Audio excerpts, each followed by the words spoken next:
The message came at 9:14 p.m., just as I finished steaming the dress I thought I'd wear to my sister's wedding. I'd spent the evening rehearsing small talk in my head, preparing myself for the inevitable tension I always carried into family events. I thought maybe, just maybe, this time would be different. My phone buzzed. From Mom. "Please don't come tomorrow. The family wants a drama-free wedding." For a full second, I genuinely believed it was a joke, a wrong text situation, a glitch. Then a second notification blinked onto the screen. Rain liked this message. My heart didn't break. It stilled, like someone had pressed pause on a life I'd been sprinting through, hoping to outrun the feeling that I simply didn't belong. It wasn't the words that gutted me, it was the ease with which they delivered them, the casual cruelty, the indifference. The dress slipped from my hands to the floor as the reality of it hit. They didn't want me there, not even enough to lie about it. My name is Marin Vale, 29, a social worker, single, independent, and, if you asked my family, the dramatic one. I helped other families heal their fractures for a living, yet mine treated me like a crack in the porcelain they were too embarrassed to fix. I stared at the message again, letting each word settle like ash. Please don't come. Drama-free wedding. Drama, in my family's dictionary, meant anything that disrupts the fantasy that we are perfect. And somehow, simply existing had always made me the problem. Inside the group chat, typing bubbles appeared, then disappeared, then appeared again. Finally, a cousin chimed in with, "Probably for the best." A second cousin followed with a thumbs-up emoji. My aunt hearted my mother's message. Someone else replied, "It's Rain's day. Let's keep things peaceful." Peaceful. As if my presence was violence. The realization spread slowly through my body. This wasn't a sudden decision. This was rehearsed, discussed, agreed upon. The message didn't come from my mother alone. It came from a committee. I sank onto the edge of my bed, phone still glowing in my palm. My apartment hummed softly around me, the kind of quiet that feels both safe and crushing. I thought about every holiday I'd traveled home for, every birthday gift I'd sent, every time I'd swallowed the sting of being talked over, corrected, or subtly mocked. All while Rain, sparkling, delicate Rain, was praised for holding the family together, simply by smiling and never causing ripples. But what cut deepest wasn't the rejection. It was the like, the confirmation, the click of approval beneath the message that exiled me. I thought back to childhood, Rain winning awards, and my mother framing them instantly, while my achievements could wait. Rain's birthdays were full-scale productions. Mine were politely acknowledged. Rain dated wealthy boys and was celebrated. I dated artists and grad students and was lectured. This text wasn't new. It was a summary. After 10 minutes of staring at my phone, I finally responded. Not with a plea, not with a question, just noted. Immediately, a typing bubble appeared from Mom, then disappeared. Then Rain typed, deleted, typed again. No one sent anything because they hadn't expected acceptance. They'd expected resistance, tears, a meltdown they could point to and say, "See? This is why she can't come." I didn't give them one. I placed my phone face down and stood, slowly, deliberately. Inside me, something shifted, not snapping, not shattering, but aligning. The kind of alignment that happens when a truth you've ignored your entire life finally steps into the light. They didn't want drama. They were about to learn what real, quiet, calculated consequence looked like. And the wedding they wanted to keep peaceful would become the day they learned they'd underestimated the wrong daughter. I didn't cry that night. People assume rejection is loud, sobbing, shaking, throwing things. But real rejection, the kind that's been rehearsed by a family for decades, is silent. It arrives soft, almost tender, like a hand closing a door you never realized was already shut. I lay awake in my small apartment, watching headlights drift across the ceiling as if they could illuminate something inside me that I'd never been brave enough to look at directly. The wedding was 12 hours away, my dress still pooled on the floor where I dropped it. My phone sat face down on the nightstand like a witness. At 11:03 p.m., a new message appeared in the family group chat. Aunt Mel, we don't need any tension tomorrow. Let's all support Rain. Rain reacted with a heart. My mother reacted with a heart. A cousin reacted with applause. No one wondered out loud why I might be hurt. No one asked, "Is Marin okay?" No one defended me, not one person. It wasn't a conversation, it was a vote, a unanimous one. I turned off my phone completely. I didn't owe them my reactions anymore. The next morning, as the rest of them were getting their hair done and slipping into pastel dresses, I sat at my kitchen table with a cup of coffee and let the memories unravel. Years of being cast as the family storm while my sister was their sunshine. I remembered my mom telling relatives that I was sensitive, always with a pitying sigh. I remembered Rain tattling on me for things I didn't do, and my mother believing her without question. I remembered holidays where I was expected to apologize for conflicts I didn't start, just because peace matters more than pride, Marin. Translation, your peace, their pride. Maybe the worst part wasn't the text. They'd been sending me messages like that my whole life. Don't overreact. Don't ruin this. Don't make things uncomfortable. My entire childhood was a polished photo album where I was always cropped out at the edge of the frame. When I left for college, my mother told everyone I'd abandoned the family. When I moved 2 states away for work, she called it dramatic. When I graduated therapy, she scoffed, "Only people who cause damage need therapists." She didn't say it to help me, she said it to warn others who I might embarrass. So, yes, the text was familiar, but something about seeing Rain publicly endorse it on the eve of her wedding snapped whatever last thread kept me orbiting this family. She had always been the golden one, the pretty one, the agreeable one, the one who knew how to flatter our mother's ego just enough to stay safe. But liking my exile, that was new, and it was intentional. Around noon, I finally powered on my phone. It exploded with notifications. A group photo from the bridal suite. My mom, hair-pinned in a perfect chignon, writing, "Best day ever." Rain smiling as if she were floating, glowing in her silk robe. Comments from relatives saying, "So peaceful this morning," and "Already off to a wonderful start." Peaceful, because I wasn't there. That was the moment my grief hardened into something sharper, something steadier, not revenge, not spite, truth. I realized they didn't fear me causing drama. They feared me telling the truth about the drama they'd spent years creating. They feared anyone seeing how they treated me behind closed doors. They feared losing control of the narrative. And they feared that if I showed up to that wedding, happy, healed, whole, it would ruin the story they'd been telling each other for so long, that I was the problem. But what they had forgotten, what I had forgotten, is that I had receipts, years of texts, group chats, messages where they blamed me, mocked me, twisted situations to make Rain look better, screenshots where my mother called me unstable, a liability, a disruptor. Bank transfers showing I helped fund parts of this wedding without being invited. Voicemails where they insisted, "We need you to do this quietly, Marin. Don't make Rain look bad."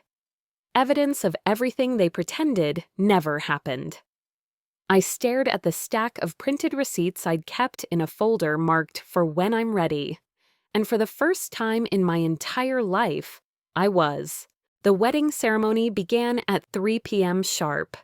I knew because my phone lit up with photos, tagged, posted, reshared, like digital confetti thrown in my direction as a reminder, "See? Everything is perfect without you." I didn't respond. I didn't block anyone. I let the notifications pile up like witnesses. Instead of dressing for a wedding that didn't want me, I opened my laptop and pulled up the folder I'd labeled "For When I'm Ready." Inside, screenshots, bank statements, voicemails, group text threads where they discussed how to manage me, how to hide things from me, how to blame me for conflicts I wasn't even present for. One message from my mother stood out. "Do not tell Marin she contributed more than Rain to the wedding fund. She'll make it about her, as usual." Another from Rain. "Don't tell her she covered the vendor deposit. I don't want people thinking she's involved." And my personal favorite, from a cousin.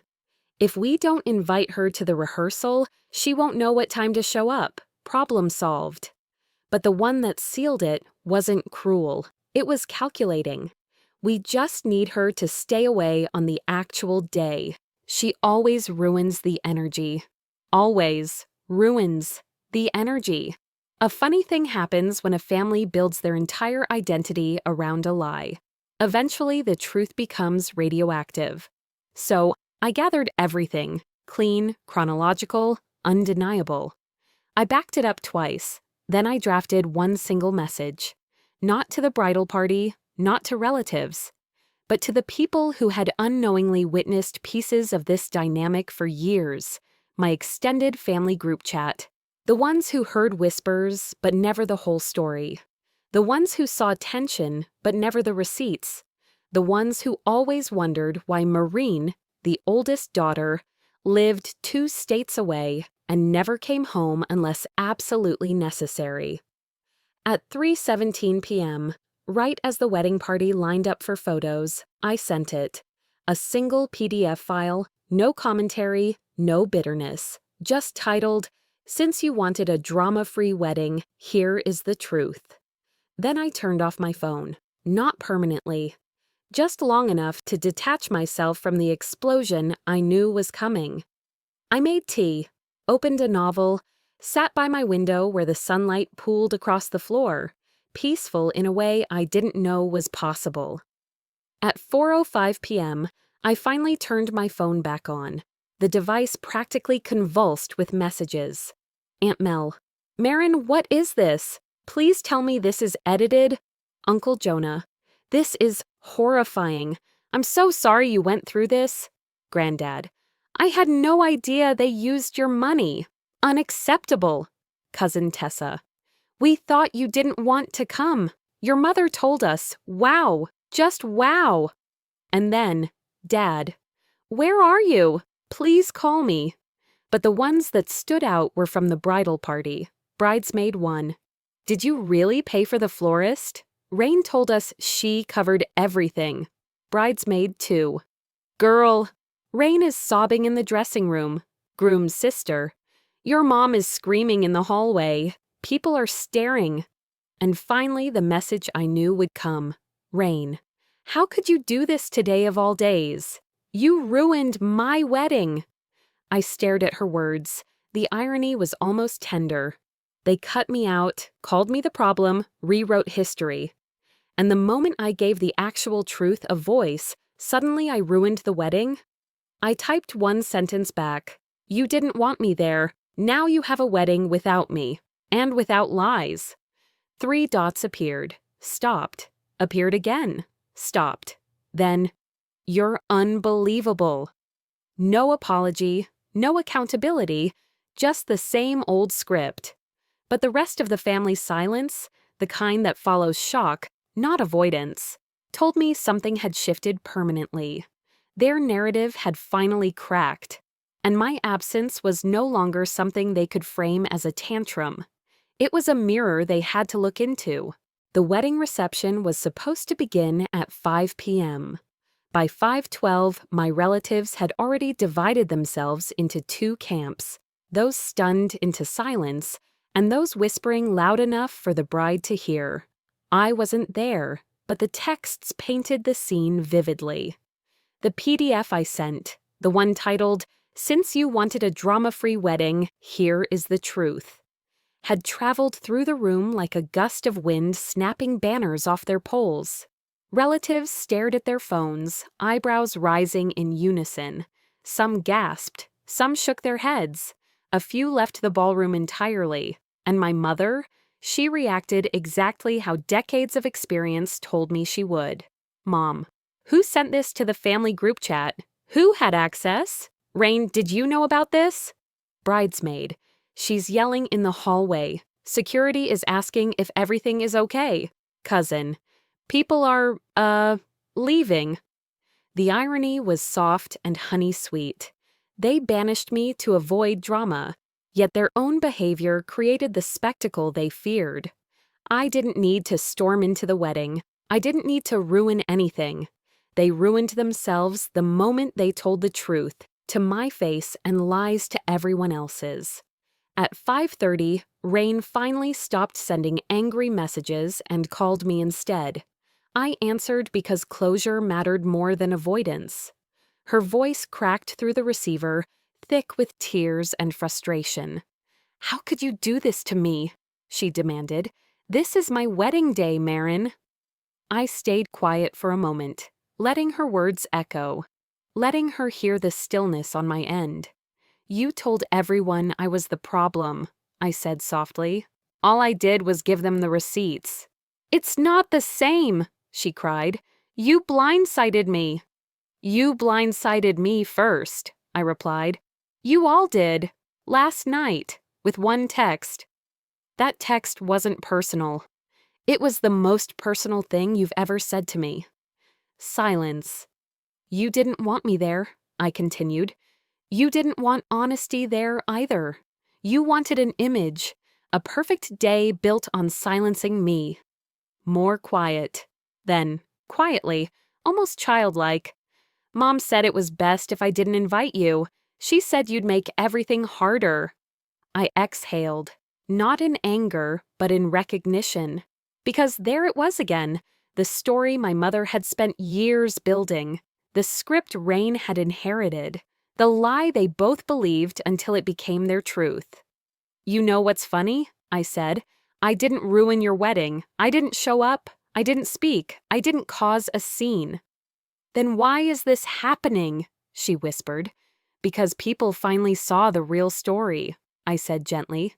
"And you can't control that." She let out a choked breath. Not quite a sob, not quite rage, something in between. "I have to go," she said. "Everything's a mess." Then she hung up. It didn't feel victorious. It felt accurate. Over the next few hours, more messages trickled in. Granddad, "Marin, proud of you for standing up for yourself." Uncle Jonah, "Your mother owes you decades of apologies." Cousin Tessa, "I never knew you paid for so much. We were told Rain covered it all." And then, my father. He didn't text first. He called. I answered only because I wanted to hear which version of him I'd get tonight. The peacemaker, the ghost, or the man who quietly agreed with my mother for the sake of harmony. "Marin," he began, voice weary, "this has gone too far." I didn't sigh. I didn't raise my voice. "It went too far," I said. "The moment you all decided I wasn't family enough to attend." He hesitated. "We just wanted a calm day." "Calm," I repeated. "You mean controlled. You mean curated. You mean without the daughter who might expose the cracks." "That's not—" "It is," I said. "But I'm done trying to convince any of you." He let out a breath. "So what now?" "Now," I said gently, "I let you all live the version of the story you created, without me in it." There was nothing left to argue. He knew it. I knew it. We hung up quietly. That night, I sat on my balcony with a glass of wine and let the cool breeze wash over me. Not triumphant, not vengeful, just free. They wanted a drama-free wedding. Instead, they got the truth. And I got something better than an invitation. Distance, clarity, peace. For the first time in my life, I understood that stepping away isn't losing a family. It's choosing yourself when the family refuses to choose you. Their wedding day would be remembered for the chaos. My day would be remembered for the calm I finally claimed. And the girl they once called dramatic? She walked away silent, steady, and stronger than they ever imagined.